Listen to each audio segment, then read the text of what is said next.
Semangat pagi sahabat Morning Blessing yang diberkati Tuhan Yesus. Pagi hari ini saya melanjutkan pembahasan tentang bagaimana cara menang atas pekerjaan iblis, menang atas setan, menang atas tipu dayanya.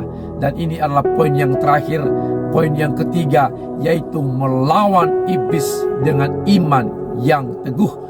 Berdasarkan ayat pokok kita 1 Petrus pasal yang kelima ayat 8 dan 9a berkata, sadar dan berjaga-jagalah, lawan musuh iblis. Ia berjalan berkeliling sama seperti singa yang mengaum-ngaum. Ia mencari orang-orang yang dapat ditelannya.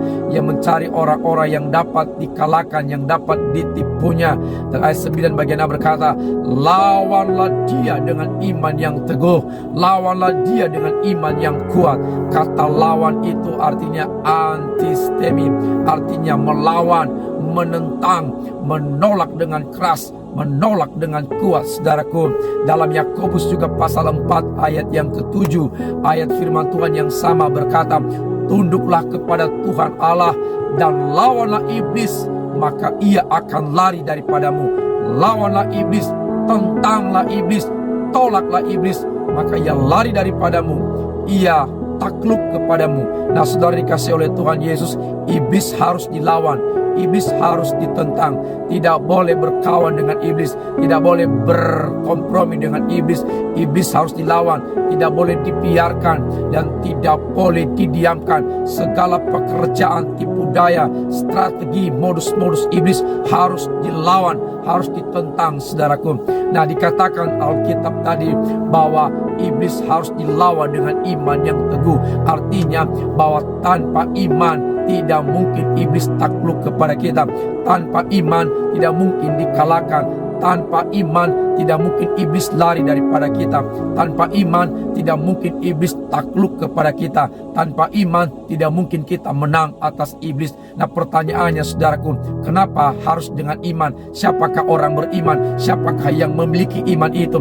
Alkitab berkata orang-orang beriman adalah kita, orang-orang percaya adalah kita. Oleh karena itu kita orang-orang yang percaya, orang-orang yang memiliki iman diberikan hak oleh Tuhan untuk melawan, untuk menaklukkan, untuk mengalahkan yang namanya iblis, pekerjaannya dan tipu dayanya. Oleh karena itu saudara, kenapa orang-orang beriman, kenapa orang-orang yang punya iman itu bisa mengalahkan, bisa menaklukkan yang namanya iblis, pekerjaan tipu dayanya? Kenapa?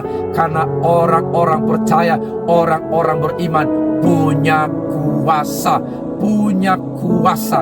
Nah, dalam kesempatan ini saudaraku, saya mau menyampaikan, saya catat minimal ada 4 kuasa yang dimiliki oleh orang-orang percaya. Dan ini adalah hak istimewa yang Allah anugerahkan kepada kita.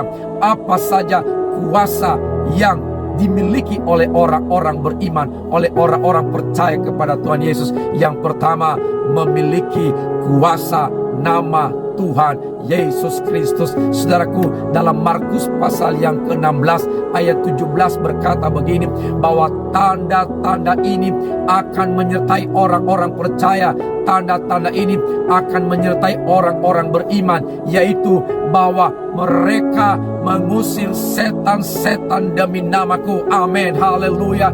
Tanda-tanda ini menyertai, tanda-tanda ini dimiliki oleh orang-orang percaya, oleh orang-orang beriman, yaitu kita dapat mengusir setan-setan dengan kuasa nama Yesus. Kita bisa menaklukkan setan-setan iblis dengan kuasa nama Tuhan Yesus Kristus. Jadi orang-orang percaya kita punya kuasa. Kuasa yang pertama adalah kuasa nama Yesus. Nama Yesus, nama di atas segala nama. Nama yang penuh dengan kuasa, nama yang penuh dengan keajaiban. Alkitab berkata bahwa surga dan bumi akan sujud, akan bertelut, sujud menyembah kepada di bawah kuasa nama Yesus. Oleh karena itu saudara kasih oleh Tuhan, mari kita menggunakan nama ini untuk menentang, untuk melawan yang namanya iblis, kuasanya dan pekerjaannya. Yang kedua, kita memiliki kuasa Roh Kudus. Dalam Kisah Para Rasul pasal 1 ayat yang ke-8 berkata, kamu akan menerima kuasa kalau Roh Kudus turun ke atas kamu, dan kamu akan menjadi saksiku di Yerusalem, di Yudea, di Samaria, sampai ke ujung dunia. Amin, saudaraku. Alkitab berkata, kita memiliki kuasa Roh Kudus. Dan dengar baik, dengan kuasa Roh Kudus, para rasul, para murid itu bisa mengalahkan, bisa menaklukkan pekerjaan iblis, bahkan menyembuhkan penyakit oleh karena kuasa Roh Kudus. Saya juga mau katakan kepada kita bahwa ketika kita percaya kepada Tuhan Yesus, Roh Kudus ada dalam diri kita. Kita sudah dipenuhi oleh Roh Kudus, diurapi oleh Roh Kudus. Oleh karena itu, maka kita juga memiliki kuasa Roh Kudus. Bahkan di dalam Lukas pasal 9 ayat yang pertama di sana dikatakan bahwa Tuhan Yesus telah memberikan kepada murid-muridnya dan kepada kita orang-orang percaya tenaga atau kuasa untuk menguasai, untuk menaklukkan yang namanya setan-setan atau iblis. Saudara kasih oleh Tuhan, oleh karena itu jangan takut, aktifkan kuasa Roh Kudus yang ada dalam diri kita. Kita umat pemenang, bahkan lebih dari pemenang. Kenapa? Karena kita punya kuasa yang tidak dimiliki oleh dunia ini, yaitu kuasa Roh Kudus. Dan kuasa Roh Kudus itulah yang memberikan kita kekuatan, kemampuan untuk melawan, mengusir, mengalahkan setan-setan iblis, pekerjaan dan tipu dayanya. Amin. Yang ketiga adalah kita memiliki kuasa firman Allah. Ketika iblis mencobai Tuhan Yesus di padang gurun selama 40 hari 40 malam ketika Yesus berpuasa, saudaraku, bahwa iblis hanya bisa dikalahkan oleh kuasa firman Allah. Ketika Tuhan Yesus dicobai, ia melawan iblis dengan firman Allah. Yesus berkata, ada tertulis, firman Allah berkata, sembahlah Tuhan Allahmu. Firman-firman yang diucapkan Tuhan Yesus itu penuh dengan kuasa, dan itulah yang membuat iblis lari dari Yesus. Itu yang membuat iblis takluk, kalah ketika dia menghadapi, mencobai Tuhan Yesus. Kenapa? Karena ada firman yang disampaikan. Saya mau katakan kepada kita juga bahwa kita memiliki firman Allah di dalam Efesus pasal yang ke-6 ayat 17 berkata bahwa terimalah ketopong keselamatan dan pedang roh, yaitu firman Allah. Kita memiliki senjata yang ampuh, senjata yang kuat, senjata yang hebat, yaitu pedang roh. Apa itu pedang roh? Firman Allah.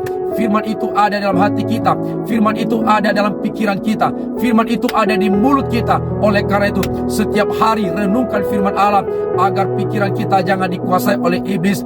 Oleh karena itu, setiap hari tanamkan firman Allah dalam hati kita, supaya hati kita jangan dikuasai oleh iblis. Setiap hari perkatakan firman Allah, katakan firman Allah, supaya di dalam perkataan kita penuh kuasa firman Allah. Dan kuasa firman Allah itulah yang mengalahkan, yang menghancurkan segala pekerjaan setan dan pekerjaan iblis. Katakan firman Allah, perkatakan, renungkan, dan simpan firman Allah setiap hari, maka kita pasti menang. Dan yang terakhir, kita punya kuasa doa. Doa orang benar besar kuasanya. Doa orang percaya, doa orang beriman besar khasiatnya, besar manfaatnya, besar kuasanya. Dan salah satu kuasa Allah yang bekerja melalui doa adalah mampu mengalahkan, mampu menaklukkan pekerjaan setan, pekerjaan iblis, dan tipu dayanya. Saudara-saudara dikasihi oleh Tuhan Yesus Kristus, aktifkan dan pergunakanlah kuasa istimewa yang Allah telah berikan kepada kita untuk melawan, untuk menentang, untuk menolak, untuk mengalahkan iblis, setan, tipu dayanya, kelicikannya, dan segala kejahatannya. Dengan kuasa nama Yesus, dengan kuasa Roh Kudus, dengan kuasa firman Allah, dan dengan kuasa doa, maka saya pastikan kita pasti menang. Shalom, Tuhan Yesus memberkati.